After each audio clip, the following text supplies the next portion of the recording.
Hey everyone, welcome back to the channel. Today we're diving into the wild world of Helldivers 2, specifically focusing on one of the game's most exciting new factions, the Automatons.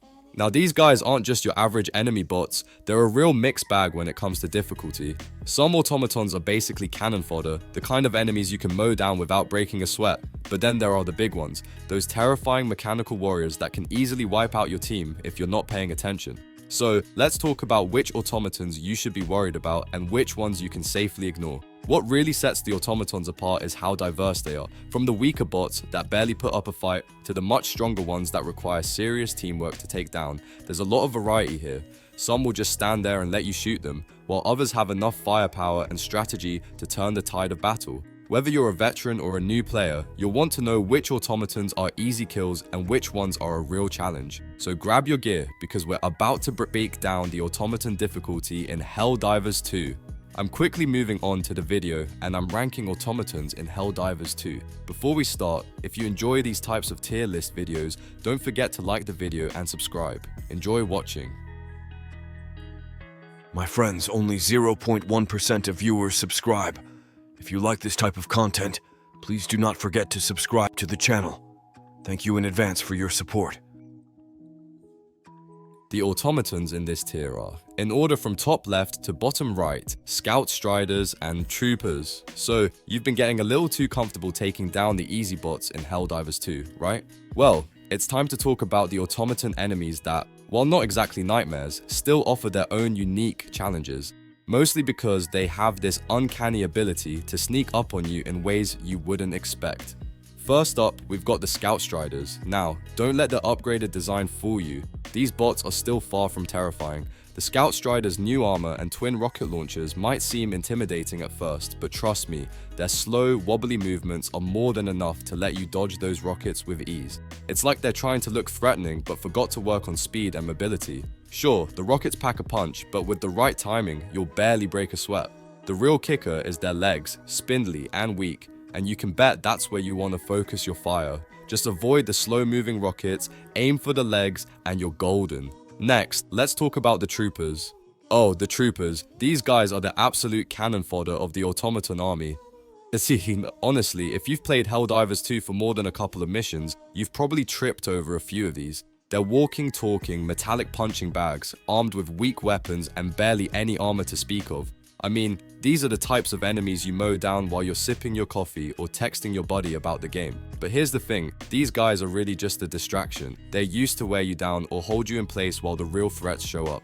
If there's one thing that makes them even remotely interesting, it's the Automaton Commissars. With their flashy energy swords and flare guns, these guys can call for reinforcements. Kill them first though and you'll stop the horde from showing up. Even though they're not a huge threat on their own, there's something oddly satisfying about dismantling these bots one by one. They feel like practice dummies for more intense encounters. They don't offer much of a challenge unless they're swarming you in numbers or calling in backup. If you're feeling cocky and want to practice your aim or test out new strategies, taking on a few of these guys might be just what you need. But beware.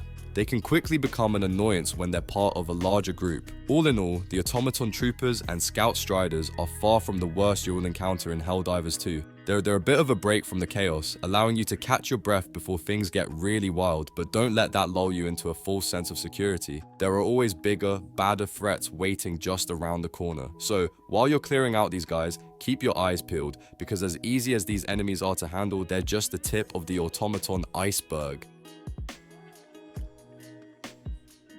The automatons in this tier are, in order from top left to bottom right, Devastators and Berserkers. Alright, let's talk about some of the automaton enemies in Helldivers 2 that really put you to the test, especially when you're cruising through the B tier of these mechanical nightmares. These bad boys aren't the hardest you'll face, but they'll definitely keep you on your toes. First up, we've got the Devastators. Now, if you remember back when Helldivers 2 was fresh out of the gate, these guys were real trouble, especially the rocket variants. They'd swarm you in huge numbers and knock you around like a ragdoll. Arrowhead toned them down a bit since then, but don't let that fool you. They're still no slouches. Dealing with Devastators requires a little finesse. The first thing you'll want is armor-piercing weapons to break through that tough exterior. But if you've got the precision, you can also take these guys out by targeting their limbs or even their tiny little heads. Sounds easy, right? Well, it's not as simple as it sounds, but with some steady aim, a few well-placed shots will make quick work of them. And if you're not feeling super accurate, autocannons do a great job of hitting them hard enough to stagger and set up a nice clean headshot. Now, let's talk about the berserkers. These skull-faced, chainsaw-handed monstrosities look like they belong on the cover of a metal album, right? But they're more than just cool aesthetics, these guys mean business. Unlike the Devastators, berserkers don't rely on armor or ranged weapons. Instead, they come at you in packs, swinging chainsaws with an almost eerie level of coordination. If you're facing a horde of these guys, you'll quickly learn that swarm tactics are their specialty. They may have weaker armor, but they make up for it by overwhelming you in sheer numbers. What's the best way to deal with a berserker? Well, just like the Devastators, focus on the torso, arms and legs to disarm or de-leg them. Once you've done that, they're pretty easy to mop up. The key here is crowd control. Core stratagems and support weapons work wonders for thinning the herd, so don't be shy about using them when these chainsaw-wielding terror machines start running your way. Honestly, they're not too tough if you handle them in packs, and you'll feel like a pro when you've got the rhythm of taking them out efficiently. So, what's the takeaway from these two automaton enemies? Well, the Devastators will test your precision and your ability to choose the right weapon for the job, while the Berserkers will put your multitasking and crowd control skills to the test. Both are a little less scary now compared to launch, but trust me, you'll still want to respect them. They're definitely some of the more manageable foes on the Automaton difficulty, but they're no walk in the park either. So keep your wits about you and don't get cocky. These guys can still make your day a whole lot harder than you'd like. The automatons in this tier are, in order from top left to bottom right, hulks and tanks. Alright, let's talk about the real nightmares of automaton difficulty in Helldivers 2. I'm talking about the hulks and tanks. These metal monsters are the reason you start doubting your own sanity during a mission. First up, let's get into hulks. Whether you're facing a scorcher, bruiser, or obliterator, you're dealing with some serious firepower. The key here is simple. Never, try to face these guys head on unless you're packing serious anti-tank heat. Stick behind them, aim for their glowing heatsink, or better yet, stay far away from their massive cannons and blades. Now I know you're probably thinking, alright, I've got my regular old weapons, I can do this. But let's be real, mag dumping into their backs might make you feel like you're doing something, but it's not gonna cut it. If you really want to take these hulks down, grab those eat rockets, the recoilless rifle, or my personal favorite, the Quasar Cannon. And for those of you who love a good pro tip, thermite grenades. Trust me, one thermite grenade and you'll watch a Hulk go down faster than a noob trying to snipe from the wrong distance. It's a bit of a gamble with how much you can carry, but if you can manage your ammo right, it's totally worth it. Then we've got the tanks. Oh boy, the tanks. They're basically just Hulks in tank form, with a few extra bells and whistles. The Annihilator has a long-barreled cannon that can make your life a living hell if you don't deal with it fast. The Shredder, that thing's got a machine gun that will absolutely shred you to pieces before you even realize what's happening. And then there's the Barrager, which loves to launch missiles your way like it's going out of style. These guys might be slow, but that doesn't mean they're not dangerous. You know the drill though, right? If you want to survive, you gotta be quick and ruthless. Tanks might be slow, but they've got that huge exposed heatsink on the back. And don't even think about trying to outplay them from a distance. That's just a recipe for disaster. Instead, get up close, where they can't turn that massive cannon fast enough to hit you. When you've got a good angle, those anti-tank weapons come in clutch. Focus that heatsink and boom, problem solved. But here's the real secret. Orbital strikes, precision strikes, 500 kilodetonated bombs, anything with a little boom to it really. Tanks are so slow and so wide that precision orbital strikes are pretty much a guaranteed kill shot. One good hit, and it's game over for that tank. So next time you're staring down a tank or Hulk on automaton difficulty, remember, stay calm, hit those weak spots, and if all else fails, call in some fire support. Happy hunting, Helldivers! The automatons in this tier are, in order from top left to bottom right, factory striders and gunships. Alright, let's talk about the automaton enemies in Helldivers 2, the real heavy hitters that make every bot mission a roller coaster of tactics, strategy, and just plain terror. These bad boys are what we call S tier, and trust me, once they hit the battlefield, things get chaotic real quick. First up, we've got the factory striders. Picture this, a massive walking fortress that could shrug off orbital rail cannon blasts without breaking a sweat. These guys are tough, like, you're gonna need more than just bullets to take them down tough. They're covered in so much armor that it's almost ridiculous, and their firepower is equally intimidating.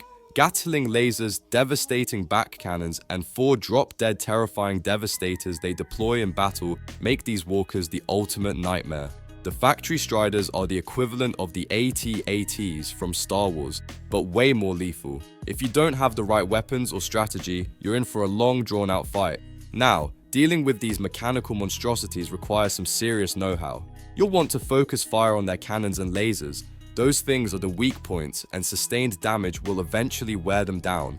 Also, don't forget about armor-piercing rounds. Their eyes and underbellies are prime real estate for these types of shots. And while your standard explosives like 500 kD bombs or 380mm barrages won't one-shot them, they'll definitely soften them up over time. The best part? If you can take out the dropship that brings them in, you'll prevent these towering beasts from even setting foot on the battlefield. But let's face it, once these guys land, you've got to go all in to bring them down. Next, let's talk about the gunships. These guys might not have the same tanky presence as the Factory Striders, but their air superiority more than makes up for it. These bad boys are fast, heavily armored, and they absolutely love raining down terror on you from the skies. They're big targets, sure, but trust me, they're no easy kills. Not only do you need the right high-impact weapons to deal with them, but you also need pinpoint accuracy. It's like a fast-paced game of don't get shot while you try to shoot them. The gunships can be a real pain if you're not paying attention. They'll swoop in and pin you down, especially if you're ducking for cover in those tight bot missions. They know how to play the map, and they love harassing you when you least expect it. Your best bet for taking them down? Focus fire on their cockpit or thrusters to bring them down. Oh, and if you can find and eliminate the gunship factories scattered around the map, you'll cut off their supply line and take away their aerial dominance. When it comes to tackling automaton enemies, you're going to need to think on your feet, adapt to the situation, and keep your cool under pressure. Whether you're facing the unstoppable force that is the Factory Strider or trying to dodge the deadly rain of a gunship, it's all about strategy. So load up, pick your weapons wisely, and remember, you're not just fighting machines, you're fighting for survival. The video ends here. See you in another video. Don't forget to subscribe.